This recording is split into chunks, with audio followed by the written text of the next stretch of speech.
Chers amis, bonjour, nous sommes la veille de Shabbat Bereshit, le premier Shabbat en quelque sorte réel de l'année puisqu'on recommence les parachiotes, la lecture hebdomadaire, on la recommence cette semaine.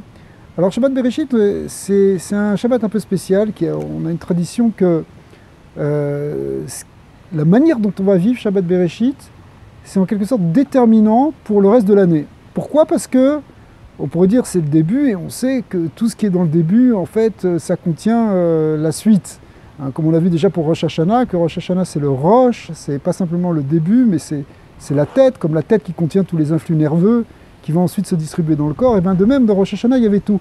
Alors c'est intéressant parce qu'on refait ça à Shabbat Bereshit, où on recommence le début de la Torah, et on sait d'après les maîtres que dans le premier verset de Bereshit, il y a déjà toute la Torah, et même dans le premier mot Bereshit, il y a toute la Torah, et même dans le Bet de Bereshit, il y a déjà toute la Torah, et même en fait, même dans le point du Bet, en quelque sorte, tout est contenu. Évidemment, on parle ici à un niveau métaphysique, puisque la Torah a une origine divine, elle vient d'une source de lumière infinie, qui effectivement, tout peut être contenu en fait en un point, c'est-à-dire quelque chose qui est au-delà du matériel, au-delà du temporel. Maintenant, l'idée de Shabbat Bereshit, pourquoi ça peut réellement, concrètement, être déterminant pour nous? Parce qu'en fait, alors c'est expliqué dans le Tanya et au nom du Baal Shem Tov que sur le pasuk que Leolam Hashem Devarecha Nitzav Bashamaim, ta parole est tout le temps dans le ciel. Le Baal Shem Tov a expliqué que cette parole, en fait, c'est la parole des Asara Mahamarot, des 10 paroles de la création, qui sont toujours là en train de résonner dans toute la création à chaque instant. C'est pas simplement qu'il y a eu les 10 paroles de la création qu'on lit là dans Bereshit et puis après ça s'est arrêté. Non, c'est pas comme ça. Au contraire, en fait, cette parole-là, elle ne cesse d'être dite en permanence. Elle vient d'un présent permanent, puisque c'est effectivement la parole divine qui est au-delà du temps. Et c'est elle qui fait exister le ciel et la terre à chaque instant et qui donne la création ex nihilo, yesh mi'ayin, à chaque instant. Et si cette parole-là s'arrêtait ne serait-ce qu'un instant, eh bien tout retournerait au néant.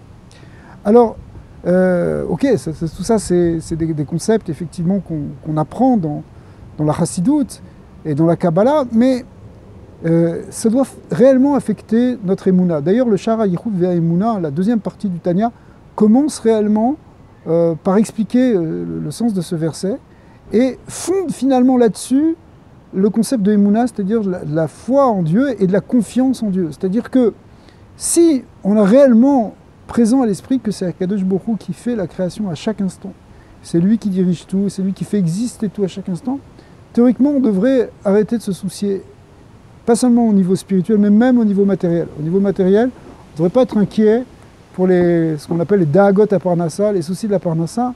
La Parnassa, c'est une chose, il faut la régler, il faut la gérer, il y a des choses à faire, etc.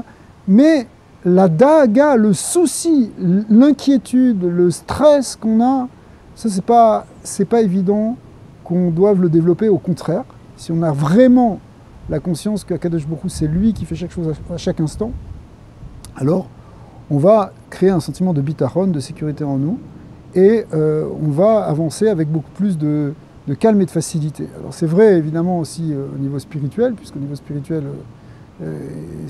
plus on va développer notre conscience qu'Akadosh Baruch Hu est derrière tout, et plus ça va être facile en quelque sorte de s'élever, de grandir, mais même aussi au niveau matériel. Alors si on vit bien ce Shabbat Bereshit, qu'on s'imprègne de cette idée qu'il y a un créateur du monde, que ce créateur n'est pas comme un créateur qui a créé, comme c'est marqué aussi dans le Tanya, ou dans d'autres livres, comme quelqu'un qui est comme un ouvrier qui créerait un récipient, et puis ce récipient, après, il est indépendant de son créateur, hein, comme par exemple un souffleur de verre, une fois qu'il a fait son verre, le verre est posé de côté, et lui continue sa vie.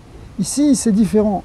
Le monde qui est créé par Dieu, eh bien, il est en permanence créé, il est en permanence insufflé par ce créateur. Et si on développe cette conscience-là et cette